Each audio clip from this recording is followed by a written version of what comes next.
Cherry పండ్లు. వీటిని ఎవరైనా ఇష్టంగానే తింటారు. అంతటి అమోఘమైన రుచిని ఈ పండ్లు మనకిస్తాయి. అయితే కేవలం రుచికి మాత్రమే కాదు, చెర్రీ పండ్లు పోషకాలకు కూడా పెట్టింది పేరు. ఈ పండ్లలో మన శరీరానికి కావలసిన ఎన్నో పోషకాలున్నాయి.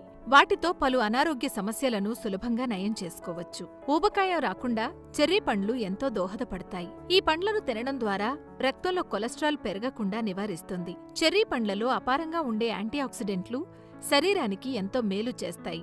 చెర్రీ పండ్లలో సమృద్ధిగా ఉండే విటమిన్ సి శరీర రోగనిరోధక వ్యవస్థ పనితీరును మెరుగుపరుస్తుంది. ఇన్ఫెక్షన్స్ రాకుండా చూస్తుంది. అలాగే చెర్రీ పండ్లలో ఉండే మెలటోనిన్ నొప్పులు వాపులను తగ్గిస్తుంది. చెర్రీ అనే ఫ్రూట్లో మనకి మంచి వైటమిన్స్, మినరల్స్ ఉంటాయి. అలాగే ఇందులో క్యాలరీస్ కూడా చాలా తక్కువగా ఉంటాయి. 60 కిలో క్యాలరీలు మాత్రమే ఉంటాయి అన్నమాట. ఇందులో మంచి రకమైన ఫైబర్ ఉంటుంది. Soluble and insoluble